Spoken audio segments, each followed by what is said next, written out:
પવિત્ર ચાતુર્માસ અંતર્ગત શ્રાવણ મહિનાના શુક્લ પક્ષના દસમના દિવસે આજથી આપણે 3 દિવસ માટે ભગવાન વેદવ્યાસજીએ લખેલા ભાગવત ગ્રંથની અંદરથી જીવનની અંદર આપણને અત્યારના સંજોગોમાં ઉપયોગી નીવડે એવા આખ્યાનો અને પ્રસંગો એનું આપણી શ્રદ્ધા પ્રમાણે આપણે બધાએ શ્રવણ કરીશું. આપણે ત્યાં એવું કહેવાય છે કે કપડું મેલું થાય તો એને ધોવું પડે. વાસણની અંદર રસોઈ બનાવવાનો આપણે વાસણનો ઉપયોગ કર્યો હોય તો એને પણ ઉટકવા પડે. જે ઘરની અંદર આપણે રહેતા હોય એ ઘરની અંદર 12 મહિના સુધી કંઈ આપણે આખું ઘર તો સાફ ન કરતા હોય, પણ 12 મહિને એકાદી વખત પણ આપણે એને સાફસૂફી કરવી પડે. આપણા બધાના 10 આંગળીઓ અને પગની અંદર રહેલી 10 આંગળીઓના અંગૂઠા ઉપર એના પ્રમાણની અંદર જ્યારે નખ મોટા થાય છે ત્યારે આપણે એને કાપીને ચોખ્ખું કરવું પડે છે. આંખની અંદર આપણને ચાલતા ચાલતા કંઈક નાનું એવું કણું પડી ગયું હોય તો એ કણાને પણ આપણે કાઢીને શાંતિ મેળવવી પડે છે.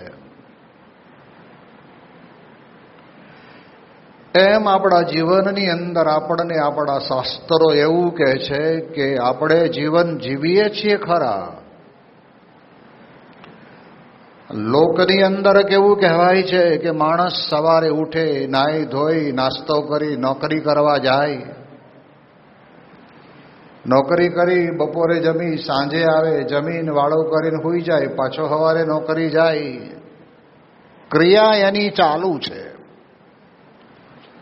પણ એ દરમિયાનની અંદર આપણે જાણીએ છીએ કે આપણા મનની અંદર ક્યારેક ક્યારેક આપણને આધ્યાત્મિકતાના વિચારોમાંથી આપણી રુચિ ઓછી થતી જાય છે. કારણ કે અત્યારના સમયની અંદર બહારના એટલા બધા પરિબળો છે કે જે આપણે આવતા જતા, હલતા ખાતા, એકબીજાની સાથે વાત કરતા એની અસર આપણા ઉપર જરૂર થાય છે. આમ પોરબંદર કે વેરાવળ બાજુથી તમે નીકળ્યા હોય ને તો તમારી આગળ 10 જેટલા ખટારા નીકળી ગયા હોય ને એમાં 10મો ખટારો આગળ હોય ને એ ખટારાની અંદર મચ્છી ભરેલી હોય અને આપણે તો છેક પાછળ 10મો નંબર આપણો હોય પણ તોય એની દુર્ગંધ તો આપણને આવે જ છે. ગાડીના કાચ બંધ કરી દઈએ છીએ. ગાડીની અંદર કદાચ આપણે એવો બોડી સ્પ્રે રાખતા હોય અથવા તો વાતાવરણને ચોખ્ખું કરવાનો સ્પ્રે રાખતા હોય તો મારવાનું ચાલુ કરી દઈએ છીએ કે દુર્ગંધ જાય તો સારું. એમ જીવનની અંદર આપણા મનના વિચારો દુર્ગંધ ભર્યા જ્યારે થઈ રહ્યા છે ત્યારે એને ચોખ્ખા કરવાનું કામ એ આપણા ભારત વર્ષના શાસ્ત્રો કરે છે, સંતો કરે છે. નાનો બાળક હોય ને પોતે ખોડિયામાં સૂતો છે, એ સૂતા સૂતા એને ખબર નથી રહી અને પેશાબ પાણી થઈ ગયા છે, તરત એ બાળક રડવાનું ચાલુ કરશે. એ રડવાનો રુદન એની માતા સમજી જશે કે આ મારો છોકરો ભૂખ્યો થયો છે એટલે નથી રડતો, પણ એના સુવાના કપડાં ભીના થયેલા છે ને એટલે રડે છે, એટલે તરત જ એને સાફ કરી નાખશે. માતા બાળકને સ્વચ્છ રાખવાની જેમ ખેવના રાખે છે ને એમ આપણે એટલા બધા ભાગ્યશાળી છીએ કે આપણા ભારત વર્ષની અંદર આપણને એવા સંત પુરુષો મળ્યા છે કે જેના દ્વારા આપણને સ્વચ્છ રાખવાનો પ્રયત્ન કરે છે. દરેક સમય પ્રમાણેના સાધનો અલગ હોય છે. શિયાળો આવે ત્યારે છત્રી કામમાં ના આવે. એ તો કબાટની અંદર કે તિજોરીની અંદર ડામરની ગોળીઓ નાખીને શાલ ને ટોપી ને મફલર ને જાકીટ ને જે કંઈ અંદર મૂક્યું હોય એ કાઢો એટલે શિયાળામાં કામમાં આવે. ઉનાળો આવે ત્યારે આપણે જાણીએ છીએ કે એ વખતના સમયની અંદર જેમ શિયાળામાં ટાઢને ઓછી કરવા માટે તેને ઘણા બધા ઘરોની અંદર પહેલા સગડી સળગાવવામાં આવતી.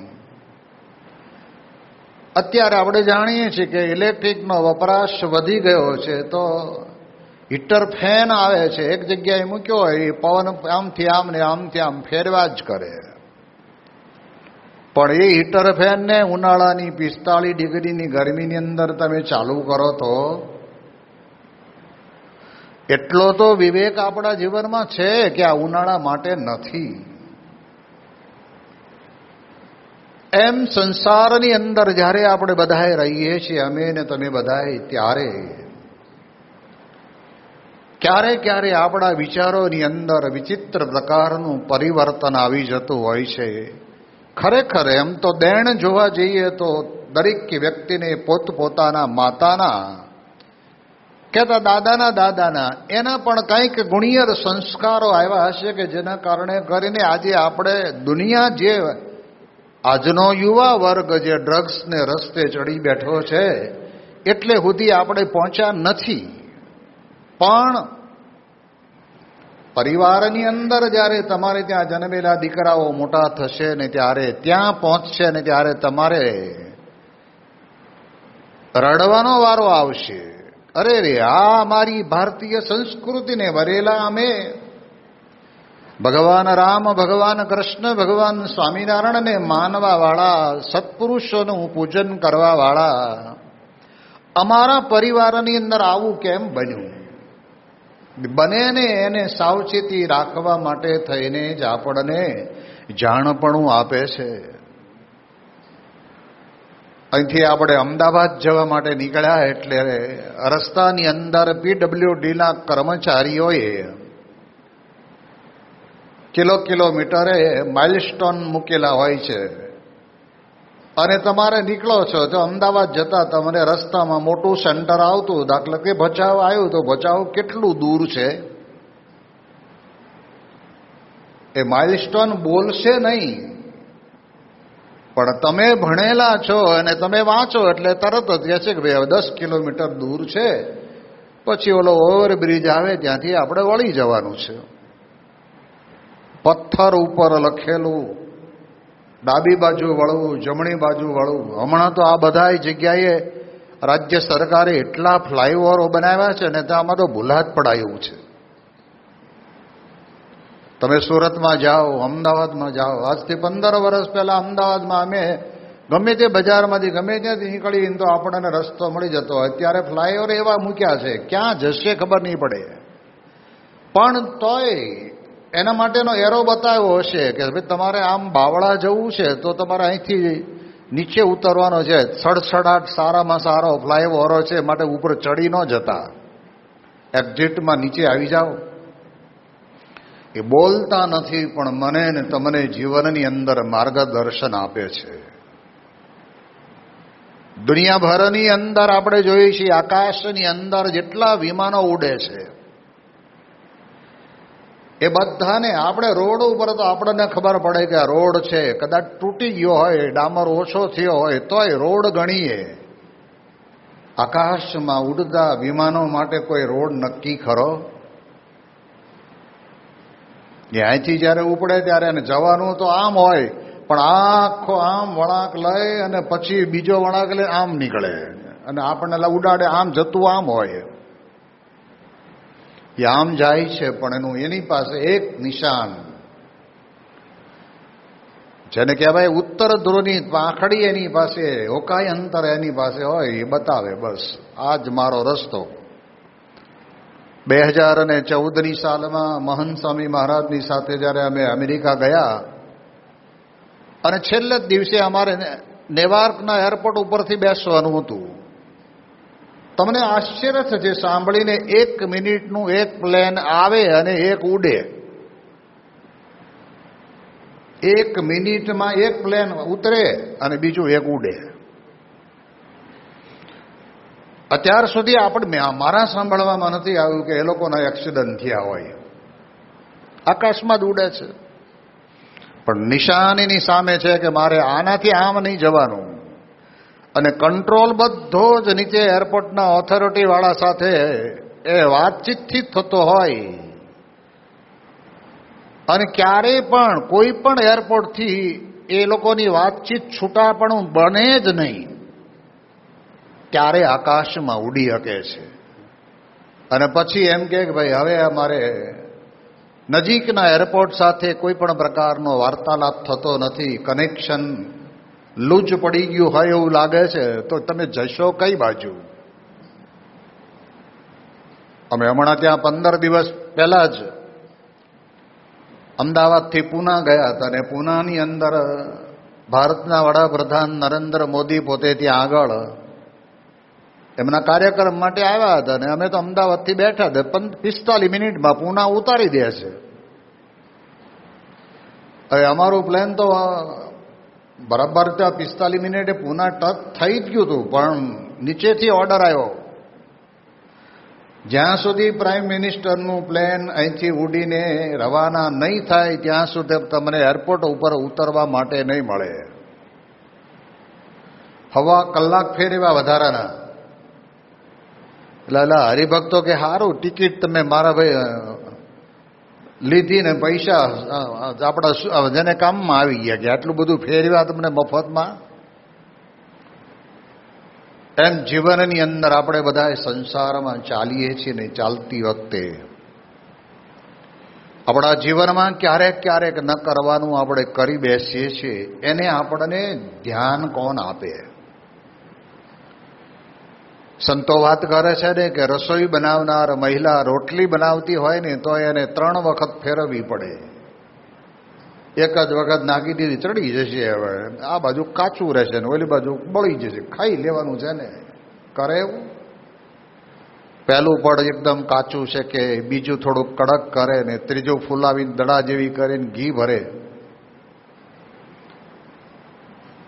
એક રોટલી જેવી બાબતની અંદર 3 વખત આપણે ફેરવવું પડે છે, ત્યારે બરાબર પરિપક્વ થાય છે. એમ મારા ને તમારા જીવનની અંદર જ્યારથી ભગવાને આપણને મનુષ્યનો અવતાર આપ્યો છે ત્યારથી આપણે બદલાતા આવ્યા છીએ. તો તમે બધા બેઠા છો, તમારો નાનપણનો આટલા નાના છોકરા જેવડો ફોટો તમે જોજો, તમે કેવા હતા. તમને એમ લાગે કે આ મારો છે? વિજ્ઞાન એવું કહે છે કે 24 કલાકની અંદર મારા તમારા શરીરમાં બધું જ બદલાઈ જાય છે. એકે એક વસ્તુ બદલાય છે.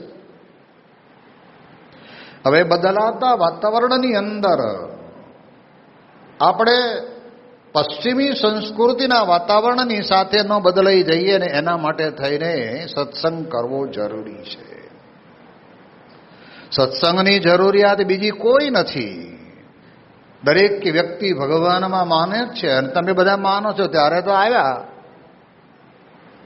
કે આ કેટલું મોટું જબરદસ્ત મુંદ્રા પોર્ટ છે, કેટલા કર્મચારીઓ નોપ કરતા હશે, ઘણા હશે, એ માનતા હશે, પણ એને ખબર નહીં હોય એટલે નહીં આવ્યા હોય. પણ આપણે માનીએ છીએ એટલે આવ્યા તો છીએ. પણ તેમ છતાંય આપણા જીવનની અંદર આપણે ક્યારેક ક્યારેક ભૂલા પડી જઈએ છીએ ને એ ભૂલપણને આપણને યાદ કરાવવાનું કામ એ શાસ્ત્રો દ્વારા, સત્પુરુષો દ્વારા આપણને શીખવાડવામાં આવે છે.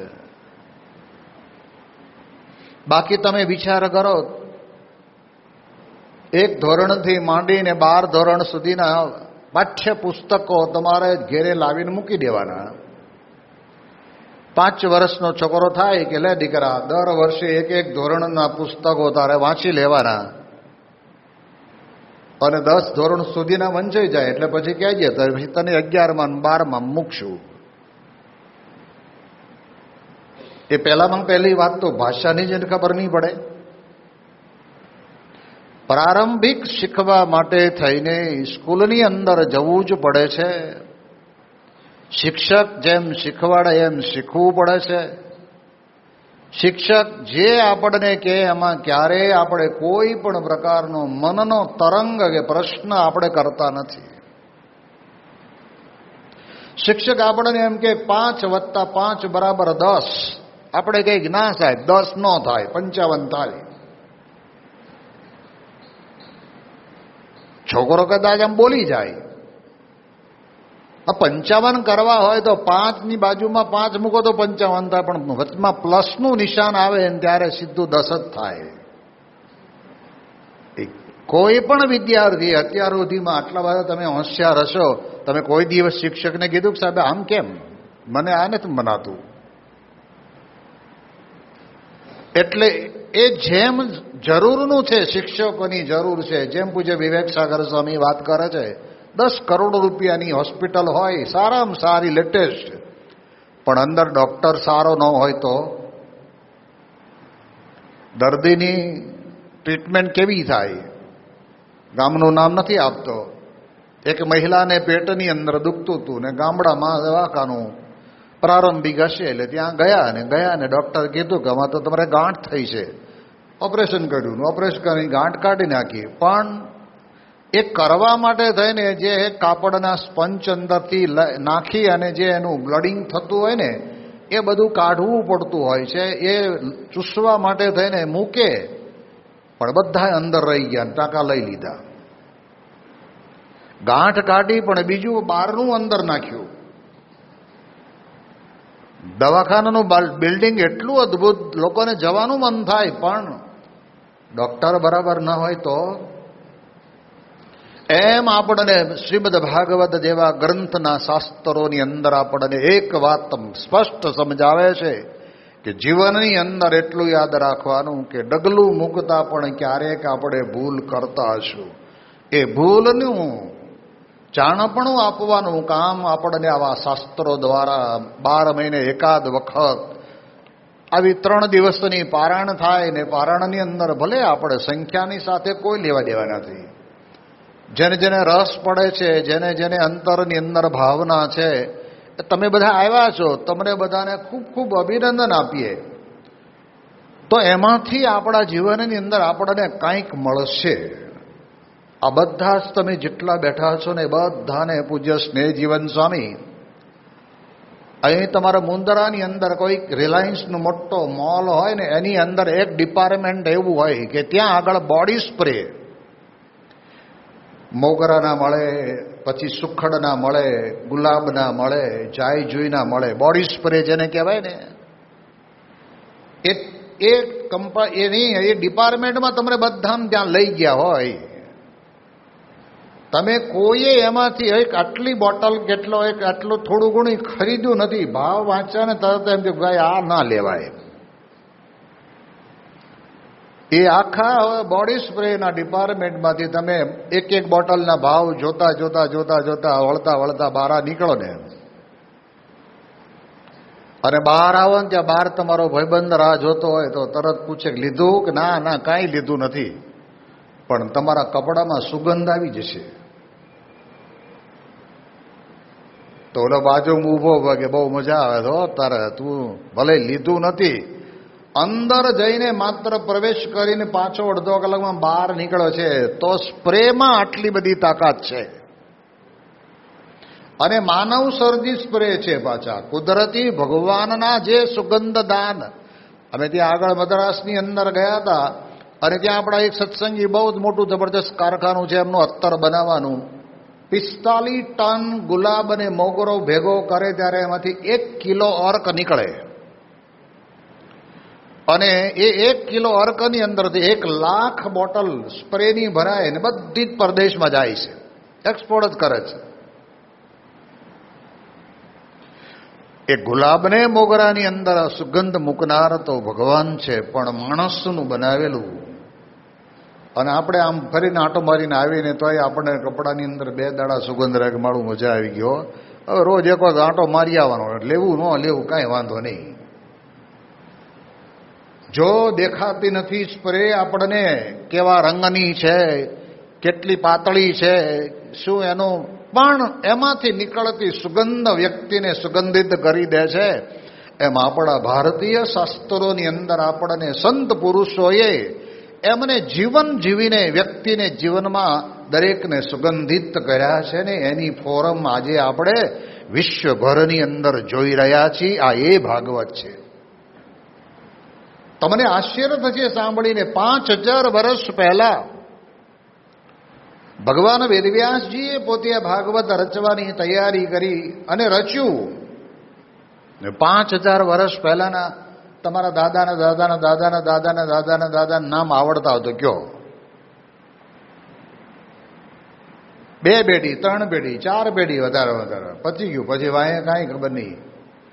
અને 5000 વર્ષ પહેલા લખાયેલું શ્રીમદ ભાગવત લખનાર ભગવાન વેદવ્યાસ, કથા કરનાર સુખદેવજી મહારાજ અને કથા સાંભળનાર ઉત્તમ શ્રોતા એવા પરીક્ષિત રાજા, એને પણ આજના દિવસોની અંદર તમે જુઓ તો આ શ્રાવણ માસની અંદર ભાગવતની કથાઓ કોઈ એવું ગામ બાકી નહીં હોય કે જ્યાં નહીં થતી હોય. હું તમને એવું કહેવા માંગુ છું કે આમાં ઘણું બધું છે, પણ એમાંથી તમે જેટલું સાંભળો, સાંભળ્યામાંથી તમને જેટલું ગમે અને ગમ્યામાંથી તમને અતિશય એની અંદર સારું ગમે એટલું તો લ્યો. કોઈ મોટા મલ્ટીપ્લેક્સ મોલની અંદર તમે ગયા હોય તો નાના 3 મહિનાના બાળકથી માંડીને 80 વર્ષના ડોહાના કપડાં મળતા હોય. કલરની સાથેનું સેટિંગની બધું જ તમે આમ એટલું અદ્ભુત ગોઠવેલું હોય તો એમાં બધુંય છે. પણ તમે તમારી સાઈઝની તો લેશો ને કે મારી કમર 32ની છે, 32નું પેન્ટ કાઢો. શર્ટ તો એની કોલર આટલી છે, બાંય આટલી છે, એ કાઢો. એ આપણે લઈએ છીએ. બાકીનું ભલન પડ્યું આપણે ક્યાં વાંધો છે. એમ જ્યારે સત્સંગની અંદર આપણે આવીએ ને ત્યારે મારે શું ખૂટે છે એની આપણને ખબર હોવી જોઈએ. પતિ પત્ની 2 જણા ઘરેથી રાત્રે આમ સામાન્ય રીતે ફરવા માટે નીકળે એટલે વાતમાંથી વાત નીકળે કે ભાઈ આપણે બહાર જઈએ જ છીએ. તો રસ્તામાં આપણા સંબંધીની કરિયાણાની દુકાન આવે છે, કંઈ ખૂટે હોય તો કહેજો, લેવાનું લઈ લઈ. કે તો કે હા, ચા ને ખાંડ 2 નથી, એ લેવાની છે. બાકી બધું ઘરમાં પડ્યું જ હોય. ઘઉં હોય, ચોખા હોય, દાળ હોય, બાજરો હોય, જુવાર હોય, મકાઈ હોય, ચણા હોય, વટાણા હોય, બધું હોય. ચા ને ખાંડ નથી, લઈ લો. બીજે દાડે હવારના પોરમાં ચા ને ખાંડ આવી ગઈ એટલે તમારી હવાર કેવી પડે? વાઘ બકરી છાપ ચા પીધી હોય ને તમારે બપોર સુધી ચિંતા જ નહીં. ખૂટે છે એ તમે લો તો તમને મજા આવશે. એમ આધ્યાત્મિક માર્ગની અંદર આપણામાં શું ખૂટે છે એ બહુ મહત્વની બાબત છે. તમને બધાને હમણાં ખબર છે કે આપણું 3જું ચંદ્રયાન ચંદ્ર ઉપર પહોંચ્યું. આખા વિશ્વની અંદર એનામાંય ખાસ કરીને ભારતની અંદર રહેનારો ભારતીય ગમે તે ભગવાનને માનતો હશે, કોઈ માતાજીને, કોઈ મહાદેવજીને, કોઈ કૃષ્ણને, કે રામને, કે સ્વામિનારાયણને, પણ એણે પ્રાર્થના કરી કે આપણું આ ચંદ્રયાન ત્યાં આગળ યોગ્ય જગ્યા પર. અને મારે એવું કેટલું જબરજસ્ત એ લોકોનું વૈજ્ઞાનિકોનું ગણિત કેવું હશે. આટલા દિવસ પછી, આટલી તારીખે, આટલા વાગે અને 6:04 સીધું ધડાક કરતું આમ જ્યાં ચંદ્રયાન ચંદ્ર ઉપર પગ મૂકી દે ને ત્યારે એની અંદર વિજ્ઞાનીઓની મહેનત જોરદાર છે, પણ તમારા બધાની પ્રાર્થના ભગવાનને કરીને એ જરા આપણને સહકાર આપે છે. આવું અમેરિકામાં થયું હતું ત્યારે ત્યાંના જ પ્રેસિડેન્ટે કહ્યું હતું કે તમે જે ઈશ્વરને માનતા હોય એને પ્રાર્થના કરો, પણ આપણું ત્યાં આગળ પહોંચી જવું જોઈએ એવી પ્રાર્થના માટેની પોકાર કરેલી હતી. એટલે એક આપણા જીવનની અંદર આપણે જીવન જીવીએ છીએ, નાહી ધોઈ, ખાઈએ પીએ, વ્યવહાર કરીએ, નોકરી કરીએ, પણ એની અંદર મારે ભગવાનની ભક્તિ કરવાનું કંઈક ખૂટે છે. એનો થોડોક વિચાર કરવાનો. એવું નથી મેં કહેતા કે જેમને મેં દાખલા તરીકે 55 વર્ષથી સાધુ થઈ ગયા છીએ તો તમે સાધુ થઈ જાવ એવું વાત નથી. પણ જ્યારે આવી જરૂર હોય ને ત્યારે તે વખતના સમયની અંદર જ્યારે આવો અદ્ભુત પ્રસંગ આપણને મળે છે ને ત્યારે આપણે સમજી લેવાનું કે આપણા જીવનના જે કંઈ દિવસો બાકી રહ્યા છે એને આપણે આપણા જીવનની અંદર સુધારી દેવાના છે. બસ કેટલા ગયા એ તો ગયા, એ ગયા. જેમાં ગયા, બેઠા બેઠા ગયા, નોકરી કરતા ગયા, કોકને ત્યાં વળી ધંધો કરતા ગયા. પણ હવે આપણી પાસે બાકી જે રહ્યું છે એને આપણે વિચાર એવી રીતે કરવાનો કે બાકીમાં પાછી ખબર નથી કેટલું બાકી છે. ગયા એની તો ખબર પડી કે આટલા જતા રહ્યા. કોઈને 60 થયા, કોઈને 70 થયા, કોઈને 75 થયા, કોઈને 80 થયા. પણ બાકી છે એનું જાણપણું આપણને આ અહીંયા આપશે. જેમ તમને તાવ આવ્યો હોય તો તાવ તમને અડે, કોઈ પણ અડે કે ગરમ છે ને તાવ છે, પણ કેટલો છે એ બોલી શકશો? એ તો એનું જ્યારે થર્મોમીટર લાવીને ડોક્ટર નાખે ને તરત જ ભટ્ટ લઈને ઓલો પારો આમ તમારા આમ માંડે હાલવા. ઓહ, 103 ડિગ્રી તાવ છે એટલી આપણને ખબર પડે. પણ થર્મોમીટર કહી દે કે ભાઈ આ તો બહુ ધગધગતો તાવ કહેવાય, એની દવા કરવી પડે. એને ઇન્જેક્શન આપે ને તાવ ઉતારે. એમ સ્વામી કહે છે કે આપણા જીવનની અંદર પણ આધ્યાત્મિક માર્ગમાં આપણે ક્યાં નબળા પડ્યા છીએ એનું આપણે જોવું પડશે. ભગવાનની કરુણા છે. એક વસ્તુ યાદ રાખજો કે અત્યારે આપણે બેઠા છીએ એમાંથી એક ભાઈને હમણે હાર પહેરાવવા માટે ઊભા કર્યા હતા. એમને થોડો પેરાલિસિસ થઈ ગયેલો લાગ્યો એટલે એ પરણે બચાર આવી શક્યા. બાકી બધાય હરખા બેઠા જ છીએ. ભગવાનની કૃપા છે ને, આપણને નથી થયો તો એમાં આપણે વિચાર કરી લેવાનો. અયોધ્યાની અંદર દશરથ રાજા પોતે પોતાના રાજ્ય સિંહાસન ઉપર બેઠા હતા અને તે વખતના સમયની અંદર કર્મચારી પોતે એક થાળની અંદર અરીસો ને કંકુ ને ચોખા ને અત્તર ને પુષ્પ ને બધું લઈને આવે. એટલે રાજ સિંહાસન ઉપર બેઠા હોય ત્યારે એમને બરાબર વસ્ત્ર આભૂષણ બરાબર પહેરેલા હોવા જોઈએ. એટલે આવીને તે વખતે ત્યાં આગળ ઊભો રહ્યો. એટલે તરત જ દશરથ રાજાએ આમ અરીસો પકડ્યો. એટલે અરીસામાં આપણને આપણું જ દેખાય. બહુ સ્પષ્ટ સમજી લેજો. આપણી સામું હોય તો આપણનું દેખાય, આમ ફેરવી નાખો તો તમને તમારું દેખાય. દશરથ રાજાએ જે આમ અરીસો કર્યો ને ત્યાં થોડોક મુગટ એનો ત્રાસો હતો ને ત્રાસો હતો એટલે આમ સીધો કર્યો. આ બધા બાઇક ચલાવવાવાળા છોકરાઓને બહુ અમે નજરે જોયા છે. એ ધમધમાવીને ચલાવીને આવતા હોય ને, પણ સભામાં આવતા હોય ને ત્યારે તે વખતે અમે રસ્તામાં ભેગા થઈ જઈએ તો ઉતરા હોય ને તો વાળ પવનના બે વેખેર થઈ ગયા હોય એટલે ત્યાં ઓલો અરીસો હોય ને ત્યાં આમ કરી દે. અરીસો કે ભાઈ તારા વાળ બે વેકર છે. બાકી આપણે તો એમના માલા જઈ લગર વગર. અને અરીસાએ તરત જ એ વાંકો મુંગટ હતો અને સીધો કર્યો, પણ તરત જ એના કાનની બાજુમાં એક સફેદ વાળ આવ્યો. અને વાળને દશરથ રાજાએ જોયું. આખા માથાના તમામ વાળ એકદમ કાળા બંબર જેવા. એક જ વાળ સફેદ અહીંયા આગળ કાન પાસે નીકળેલો. રામચરિત માનસમાં તુલસીદાસ લખે છે, શ્રવણ સમીપ ભય શીતકેશા, શ્રવણ સમીપ ભય શીતકેશા,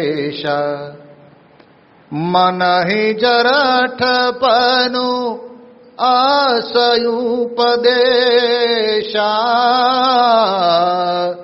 મનહુ જરઠપનુ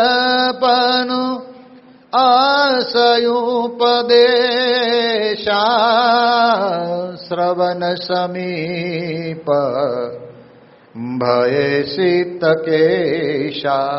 કાનની બાજુમાં એક વાળ એને કાનમાં કહે છે કે હે દશરથ, તારે હવે વૃદ્ધત્વ આવવાની શરૂઆત થઈ ગઈ છે,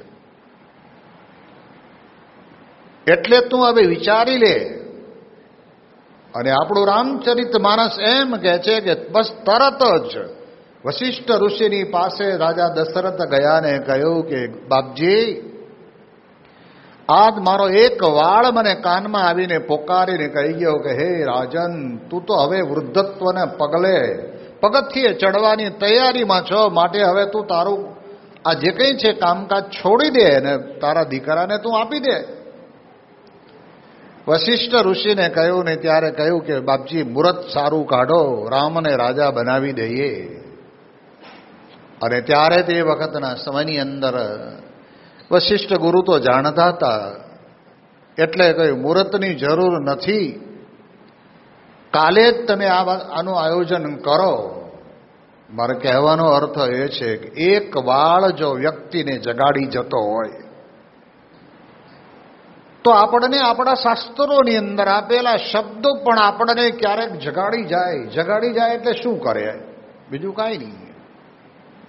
તમે સાંભળ્યું છે ને, તુલસીદાસ પોતાની પરણેલી પત્ની પિયરમાં ગઈ ને ત્યારે પાછળ ગયા ને ત્યારે એની પત્નીએ પૂછ્યું કે તમે અત્યારે આ અંધારીને મેઘલી રાતમાં અહીં ક્યાં આવ્યા? કેવી રીતે આવ્યા?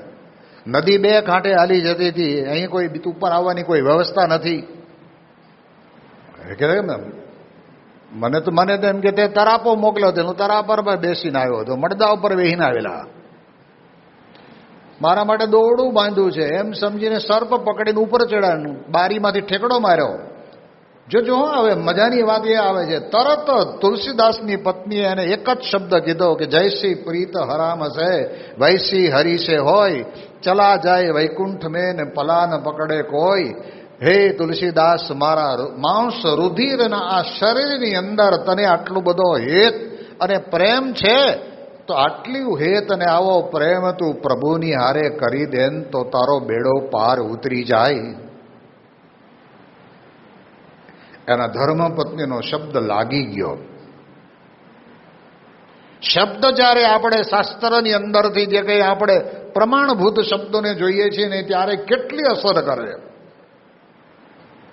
નથી લોકોને ગાળી દો છે તમને અસર કરે છે ને, બારો નીકળે પછી વાત છે. એ તો અત્યારે તો જવા દીધો, હવે ફરીને બોલજે. અપશબ્દ બોલે ને તોય આપણને અસર કરે છે. સારા શબ્દ આપણને કહે ને એટલે કહ્યું ને, શબ્દે મારા મરી ગયા ને શબ્દે છોડ્યા રાજ, જેણે શબ્દ વિચાર્યા તેના સરિયા કાજ. શબ્દમાં તાકાત છે. સારા શાસ્ત્રોના શબ્દોને તમે જો સાંભળો અને વાંચો, વિચારો ને તો એમાં તાકાત પડેલી છે. અને એના કારણે કરીને તે જ વખતના સમયની અંદર એ પોતે નીકળી તો ગયા, પણ પ્રશ્ન મોટો એ આવ્યો કે ભગવાન અમને ગોતવા ક્યાં?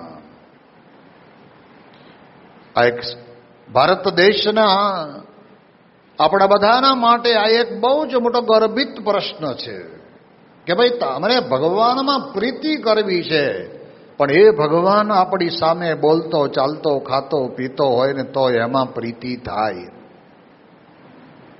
તમે જમવા બેઠા હોય ને તમારી જોડે તમારા દીકરાનો દીકરો જમતો હોય તો તમને આનંદ આવે કે દીકરો મારી જોડે જોડે પણ હું એને જેમ કોળિયો આપું છું એમ ખાય છે. પણ કોળિયો આપતા આપતા દીકરો મૃત્યુ પામે તો મોઢામાં કોળિયો મૂકશો તમે, એને મજા આવશે? એને નહીં આવે, તમને નહીં આવે. તુલસીદાસ નીકળી તો ગયા, પણ પ્રગટ ભગવાન વગર શું કરવાનું? અને ત્યારે કોઈએ કહ્યું કે જા, અયોધ્યાની અંદર ભગવાન રામ તને મળશે. હનુમાન ગઢીમાં હનુમાનજી મહારાજે એને કીધું, લંકા અહીંયા આગળ અયોધ્યાના પાદરમાં તો ઉભો રે, રામ લક્ષ્મણ નીકળશે. આ તો હમણાંની વાત છે. અને ભગવાન રામ ને લક્ષ્મણ પ્રગટ થયા ને 21 લાખ વર્ષ થયા છતાંય.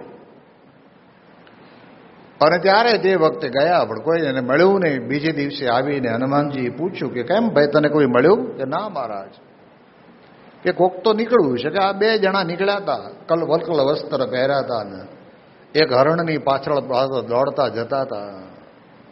હનુમાનજી મહારાજ કે એ જ રામ હતા, એ જ લક્ષ્મણ હતા. આપણને આપણી આ આંખ વડે કરીને ભગવાન નથી ઓળખાવાના. સારું છે એની પત્નીએ શબ્દ માર્યો, એને રસ્તો સારો પકડી લીધો, પણ મોટી વિટમણા એની એ હતી કે ભગવાન નહીં મળે ને તો પછી મારે જિંદગી આમનામ બરબાદ જ કરવાની. અને ત્યાં હનુમાનજી મહારાજે કીધું કે જા હવે કાલનો દિવસ તો ગયો, ચાલ હવે આવતીકાલે તું ચિત્રકૂટના ઘાટ ઉપર આવી જા અને ત્યાં આગળ તને તું ચંદન ઘસજે ને ભગવાન રામ લક્ષ્મણ ત્યાંથી નીકળશે, તારા ચંદનના કટોરાની અંદરથી આમ કરીને ચાંદલો કરશે, પગ પકડી લઈએ, એ જ રામ ને એ જ લક્ષ્મણ. એવું બોલ્યા માત્ર કોણ?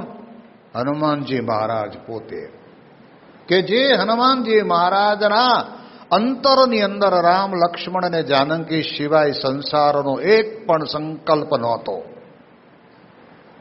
એવા સંત બોલે છે.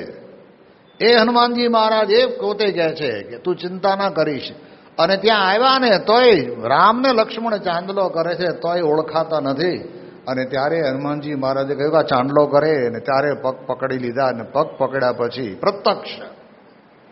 પ્રત્યક્ષ દર્શન થઈ ગયા, અને આખા અંતરની અંદર રામમય જીવન બની ગયું. અને એમણે આખી બાલકાંડથી માંડીને રામચરિત માનસની એક ગૌરવ ગાથા આપણી બધાની સામે મૂકી. સંસારમાં રહેનાર વ્યક્તિએ રામાયણના પુસ્તક વાંચ્યા પછી એમાં જેવા પ્રશ્નો આવ્યા છે એવા જ પ્રશ્નો જો સંસારમાં આવતા હોય તો એને સહન કરીને જીવન જીવી લેવા જેવું છે. એક રામાયણ આપણને જીવન જીવતા શીખવાડે છે. અને ત્યારે તુલસીદાસ પોતે બોલ્યા કે નીચ ગીરા પાવની કરન કારણ રામ જસ મુખ સે કયો,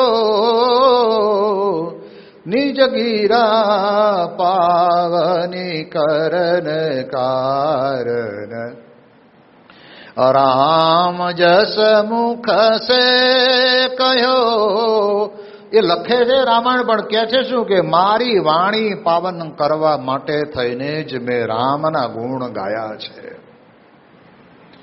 જો એને ભગવાન મળ્યા ને એને આપણને બધાને કહી દીધું. એ જ તુલસીદાસ બોલીને ગયા કે રામ મિલન કે કારણે જો તું ભયો ઉદાસ, તુલસી શોધી લે સંગત સંત કી રામ જીનો કે પાસ. જેની પાસે રામ છે ને એવા સંતને તો ગોતી લે, તને રામ મળ્યા. આપણને જગાડે છે, શાસ્ત્રો જગાડે છે ભાઈ. બાકી આખી જિંદગી આમ ને આમ આપણી કાર્યવાહીની અંદર કામ વગરના નોકરી ધંધામાં જવા દઈએ અને આપણે આપણું જ કરવાનું રહી જાય. કેવું કહેવાય? યોગીજી મહારાજ બહુ સારો પ્રસંગ કહેતા. બાપા કે ગામડામાં એક ભાઈ ગાડું લઈને શહેરમાં હટાણું કરવા જતા હતા. બધા ભેગા થયા કે મારો 1 કિલો 2-5 કિલો ગોળ લાવજો, કોક કે 10 શેર ખાંડ લાવજો, કોક કે તેલનો ડબ્બો લાવજો, કોક કે વળી કપાસા લાવજો, કોક કે ચોખા લાવજો, કોક કે વળી ઘઉં લાવજો, કોક કે મગ લાવજો. તે મહેલાવાળા હતા 50 જણા, એ બધાએ લિસ્ટ આપ્યું. તો ગાડું લઈને તો ગયા તો ખરા. એ કે પહેલાં આ બધાએ લખાવ્યું છે ને એનું લઈ લઉં, પછી મારું પછી ભરું. એ લખાવેલાનું ભરવા ગયા, ગાડું તો ટોચ ઉપર પહોંચ્યું. હવે એનું તો લેવાનું રહી ગયું. એમાં માયમ જ નહોતું. એટલે એમને હાન પડી ગઈ ને પાછા આવ્યા ને ગાડું આવ્યું અને લોકો બધા લઈ ગયા. તો ઘરના કે આપણું તો આપણું રહી ગયું. દુનિયાનું કરવા જતાં આપણું રહી ન જાય ને એનો પણ આપણે આપણા જીવનમાં વિચાર કરવાનો છે. એટલે ભગવાન દિવ્યાસપદે ભાગવતની અંદર 3 વાત બતાવે છે. આપણે તો 18,000 શ્લોકને કાંઈ પૂરો ન્યાય આપી શકવાના નથી જ. પરંતુ પહેલી વાત આપણને ભાગવતની અંદર પરીક્ષિત રાજાને એમ કહે છે કે હે રાજા, તારું 7મા દિવસે મૃત્યુ થવાનું છે, તો હવે તું ચિંતા કરીશ નહીં. આ એક વાક્ય બહુ જ મહત્વનું છે. કોઈ પણ વ્યક્તિ ગમે તેટલો જીવનની અંદર નાસીપાસ થઈ ગયો હોય અને એને આવા ભારત દેશના કોઈ સંત એમ કે ચિંતા કરીશ નહીં ને, ત્યારે જરૂર એના અંતરની અંદર એને ઊંઘ આવશે. પછી સુખદેવજી મહારાજે પરીક્ષિતને એટલું જ કહ્યું કે પરીક્ષિત, તું મારી સામે બેસ, હું તને 7 દિવસ ભાગવત સંભળાવું. એની અંદર આપણે 3 મુદ્દા લઈએ છીએ. એક મુદ્દો આપણને ભગવાન ઋષભદેવજી એમના 100 પુત્રોને બ્રહ્માવર્ત નામના દેશની અંદર લઈ જઈને ત્યાં આગળ એમને સમજાવીને કહે છે કે હે દીકરાઓ, આ મનુષ્યનું શરીર મળ્યું છે ને, એ ભગવાન ભજવા માટે મળ્યું છે. દાખલો આપું, લગભગ બધાના કાંડે ઘડિયાળ હશે. ઘડિયાળ નહીં હોય તો મોબાઈલ હશે. તો જે ઘડિયાળ કંપનીએ બનાવી છે, શેના માટે બનાવી? ટાઈમ જોવા. મોબાઈલ કંપનીવાળાએ મોબાઈલ બનાવ્યો તો શેના માટે બનાવ્યો? તો કે એમાં ટાઈમ પણ જોવાય, એમાં ટોર્ચ પણ આવી જાય, એમાં ટીવીની સિરિયલ પણ આવી જાય, એની અંદર વોટ્સઅપ પણ થાય, એની અંદર વાત પણ થાય, બધું જ થાય. પણ એ ઘડિયાળથી અને એ જ મોબાઈલથી આપણે કૂતરા તગડીએ તો કૂતરા જતા રહે કે ન જાય એવું નહીં, એને વાગે એટલે કરતું જતું રહે બિચારું. પણ આ બે કંપનીવાળાએ હવે એવું નક્કી કર્યું છે કે ભાઈ આના માટે અત્યારે બહુ દુઃખજનક કહેતા અંતરમાં ઉદ્વેગ થાય છે. આજે એટલો બધો રેશિયો આખા ગુજરાતની અંદર અને ભારતની અંદર વધી ગયો છે કે નાની નાની બાબતની અંદર ઘરમાં કંઈ પણ ન બન્યું અને થોડું જ બાબત, અને એ બાબતની અંદર હમણાં જ મેં ક્યાંનું સાંભળ્યું, એક છોકરો પોતાના મા બાપ કંઈક બહાર ગયા હતા અને ઘરે હતો ને પંખે લટકીને મૃત્યુ પામ્યો. 13 વર્ષનો છોકરો. કલ્પના તો કરો, પંખો લટકો. પંખાવાળાએ મરવા માટે પંખા બનાવ્યા છે.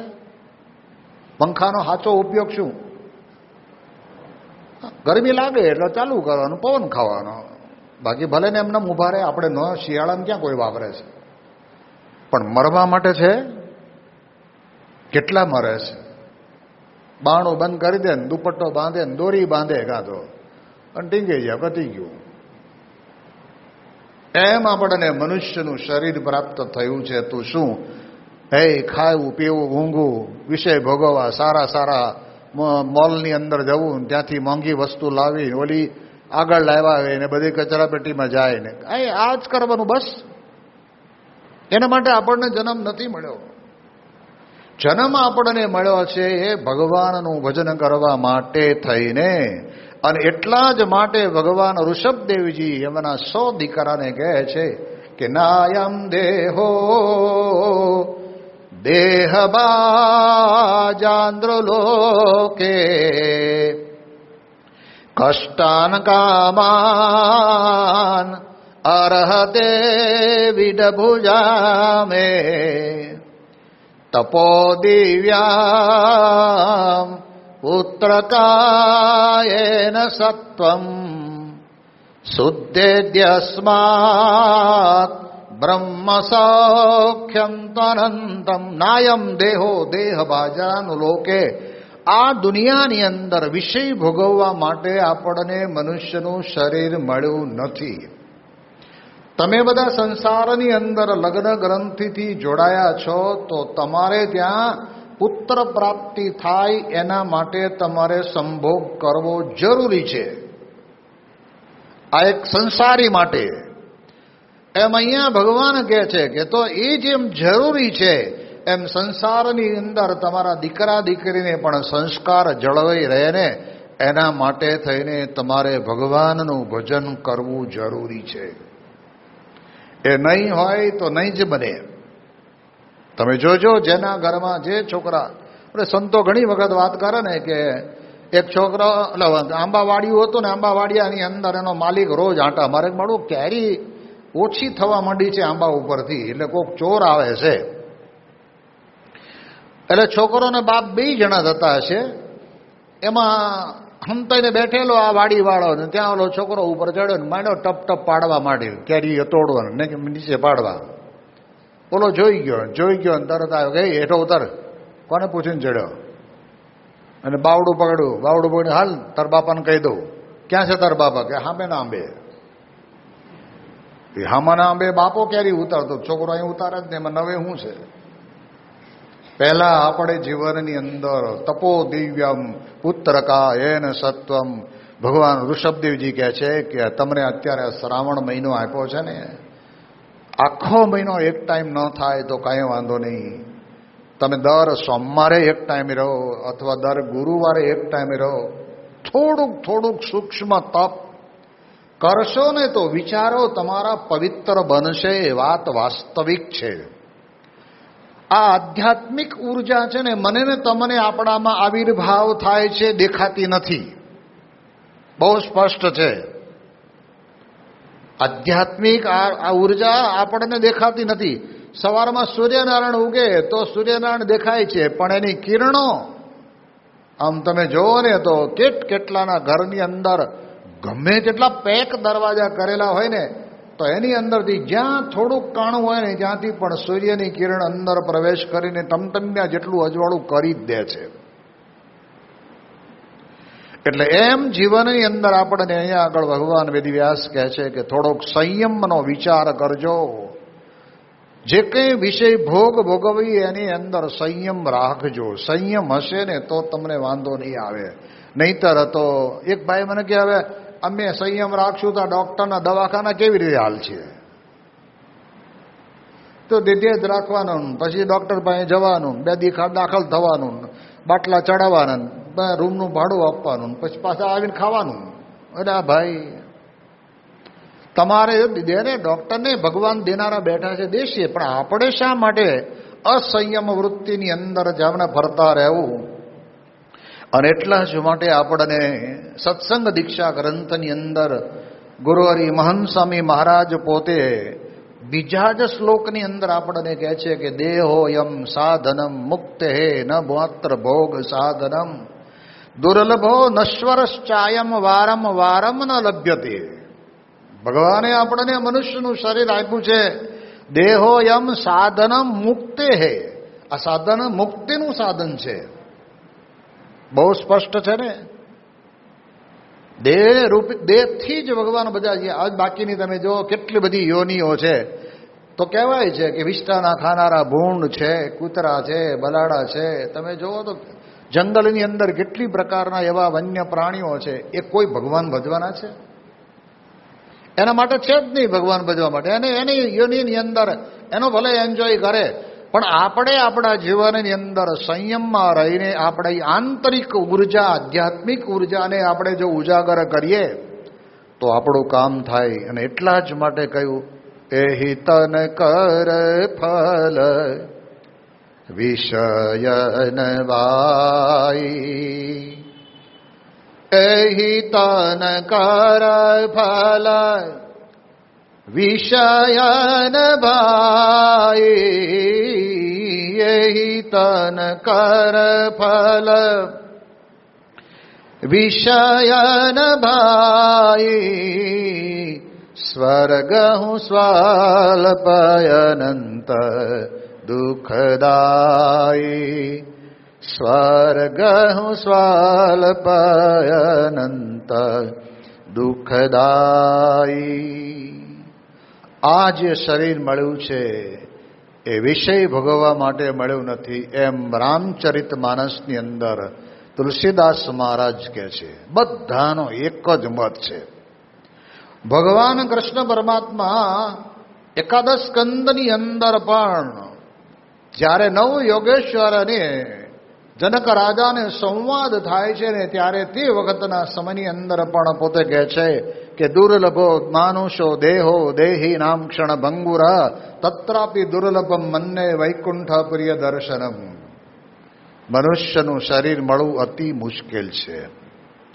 આમાં આપણા ભગવાને જે આપણને આપ્યું છે એમાંથી એકાદ અંગ આપણું ભગ્ન થાય, માનો કે અહીંથી આંગળી કપાઈ ગઈ, તો જેવી ભગવાને આપી એવી કરશે. અત્યારે ચાલે છે પ્લાસ્ટિક સર્જરીનો જમાનો આવ્યો છે. તમને ખબર ના પડે કે આની ઓરિજિનલ છે કે પછી ડુપ્લિકેટ છે, પણ એમ નહીં ખબર પડે. પણ એને આપણે એક તાળી પાડે, આમ તાળી પાડે ને અહીંથી ઉડીને જાય આખી, એ રહે નહીં. અને આપણે તો ગમે એટલું આમ કરો આમ કરો આમ કરો, જેમ કરો એમ કરો, કંઈ નહીં. કેટલું મોંઘું શરીર ભગવાને આપણને આપ્યું છે. અને એટલા જ માટે સંતો કહે છે કે મોંઘો મનુષ્ય દેહ ફરી ફરીને હે મળે નહીં વારંવાર કે ભાઈ તું ભજી લેને કીર્તાર. ભાઈ તું ભજી લેને કીર્તાર. એ જૂઠી છે માયાને જૂઠી છે કાયા અને જૂઠો કુટુંબ પરિવાર. રાજા ગોપી ચંદા અને ભરથરી. રાજા ગોપી ચંદા અને ભરથરી છોડી ગયા ઘર બાર કે ભાઈ તું ભજી લેને ભગવાન. ભાઈ તું ભજી લેને કીર્તાર.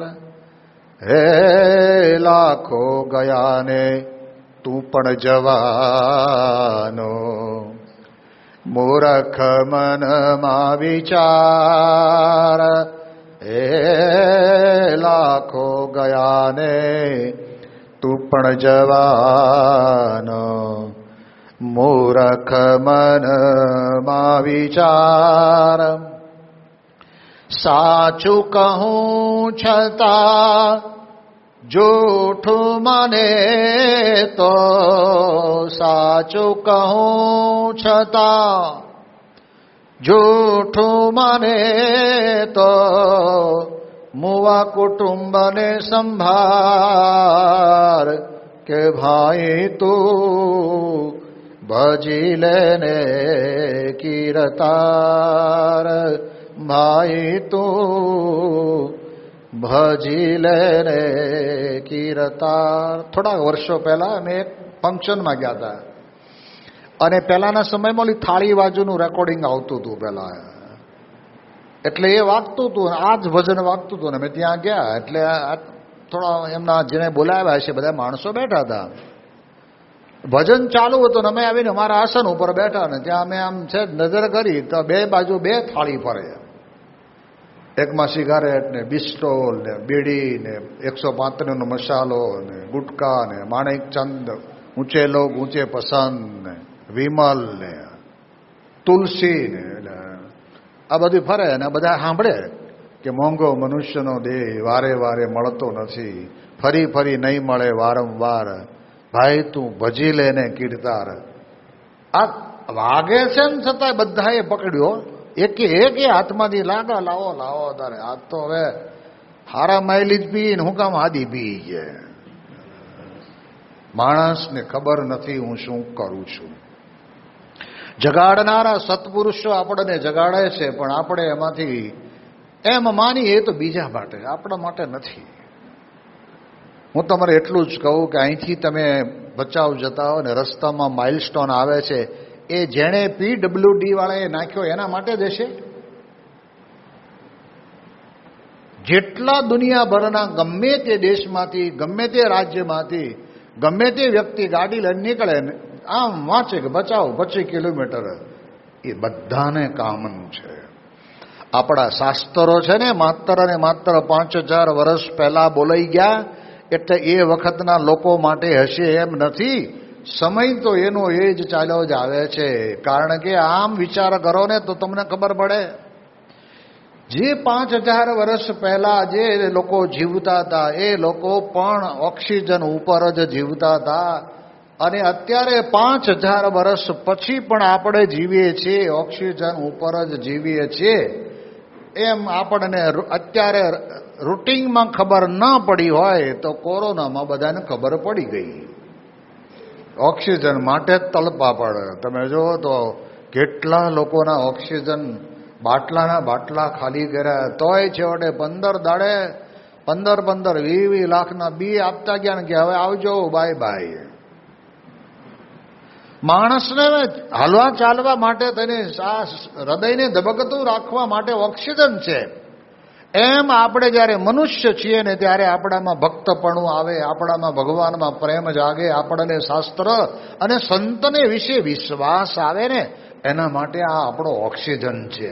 આ 3 દિવસ અહીંયા આગળ મોટું ટેન્કર લઈને જ આવ્યા છીએ અને એની અંદરથી તમને જોઈએ એવું જ આપશું કે જેથી કરીને તમારા જીવનમાં જેટલું ખૂટતું હોય ને એટલાનો જ તમે વિચાર કરો.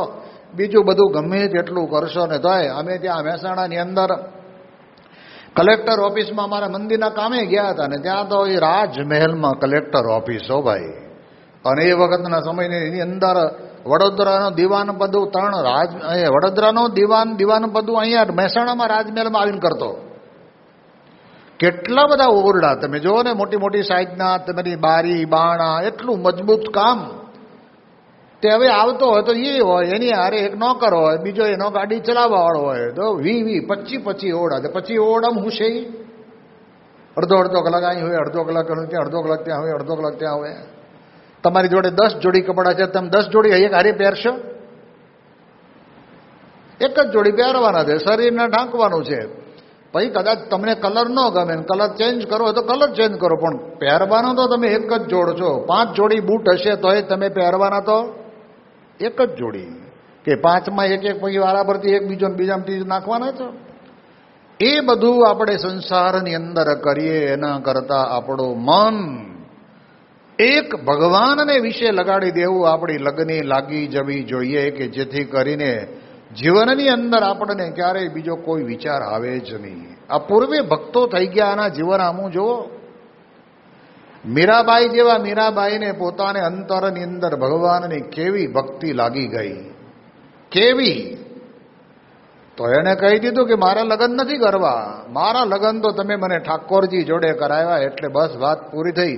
કે પરણું તો પ્રીતમ પ્યારો, હે પરણું તો પ્રીતમ પ્યારો, અખંડ સૌભાગ્ય મારો. પરણું તો પ્રીતમ પ્યારો, અખંડ સૌભાગ્ય મારો. હે રંડાપાનો ભય ભાગ્યો રે, હે રંડાપાનો ભય ભાગ્યો રે. મીરાબાઈ કહે છે પરણું તો પ્રીતમ પ્યારો. આપણે સંસારમાં તમે છો તો ભલે પરણાય એનો વાંધો નથી, પણ સ્ત્રી હોય કે પુરુષ હોય, દરેકે પોતાના આત્માના કલ્યાણ માટે થઈને પરમાત્મામાં જોડાવાનું છે. એક વાત બહુ સ્પષ્ટ નક્કી છે. તમારે અહીંયા કદાચ ટ્રેન આવતી હોય ને એક સલૂન પડ્યું હોય ને, સલૂન એટલે તમને ખબર હશે, એમાં બેડરૂમ, રસોડું, બાથરૂમ, ફર્સ્ટ ક્લાસ બેઠક રૂમ, એ તમે જાણે બંગલામાં બેઠા હોય ને એવું જ હોય સલૂન. પણ એનો આંકડો ત્યારે એન્જિનની હારે જોડ્યો ન હોય તો એ દિલ્હી પોગે ખરું. આંકડો દિલ્હી પોગાડે છે. એ આંકડો સલૂનનો તમે ત્યાં આગળ ભલે ને વાંહે ડબ્બો ખખડ બખડ વાળો એની હારે જોડ્યો અને ના નકુચો માર્યો, આમ સ્ક્રૂ મારી દીધો એટલે પતી ગયું. એ ધક ધક ધક ધક ધક કરતું સવારે પોરમાં દિલ્હી ભેગું. એમ આપણે પણ તમે સંસાર માર્યો ભલે, પણ વિચાર એક રાખજો કે મારે તો મારા આ દેહ કરીને મારી આત્માની મુક્તિ કરવી છે. અને એ આત્માની મુક્તિ કરવા માટે થઈને સુખદેવજી મહારાજ પરીક્ષિત રાજાને કહે છે કે હે રાજન, આ જીવનની અંદર તમે તમારા જીવનમાં ભગવાનને યાદ કરી અને તમારા જીવનમાં તપશ્ચર્યા કરી અને ભગવાનના પરમ એકાંતિક સંતની સેવા કરશો ને તો જરૂર તમને આના દેહ કરીને તમને મુક્તિ પ્રાપ્ત થશે. એટલે આવો પવિત્ર શ્રાવણ માસ, જે શ્રાવણ માસની અંદર તો આખા મહિના સુધી ભાગવતની કથાઓ ચાલતી હોય છે, પણ છતાંય આપણે આપણા આયોજન પ્રમાણે, આપણી અનુકૂળતા પ્રમાણે, સંતોના માર્ગદર્શન પ્રમાણે આપણે 3 દિવસની પારાયણનું આયોજન કર્યું. એમાં આપણે આજના દિવસનો પહેલો દિવસ આપણે પૂર્ણ કરીએ છીએ. એમાં સમજવાની વાત એટલી જ છે કે મોબાઈલ ખીચામાં હોય ને કૂતરું વાંહે કરડવા આવે તો કે મોબાઈલનો ઘા ન કરાય, એ તો વાંકો વળીને પથ્થરો જ લેવાય. મોબાઈલનો ઘા કરો તો તમે સમજી લેવાનું કે તમને ખબર નથી કે મોબાઈલ 50,000નો લાખ રૂપિયાનો મોબાઈલ હોય ને તમે ઘા કરો કૂતરું જતું રહે પણ એ મોબાઈલના 2 ટુકડા થઈ જાય. એમ આપણને આવું સરસ મજાનું પરમાત્માની સાથે વાત કરી શકીએ એવું આ શરીર મોબાઈલ જેવું મળ્યું છે. અને હવે આપણે સંસારની અંદર કૂતરા તગડવા માટે વાપરવાનું નથી, આપણા જીવનું કલ્યાણ કરવા માટે વાપરવાનું છે. એની વિશેષ વાતો કાલે શુકદેવજી મહારાજ પરીક્ષિત રાજાને કરશે, એની આપણે વિશેષ લાભ કાલે લઈશું. અત્યારે આપણે અહીંયા પારાયણને પૂર્ણ કરીશું. શ્રી સ્વામિનારાયણ ભગવાન.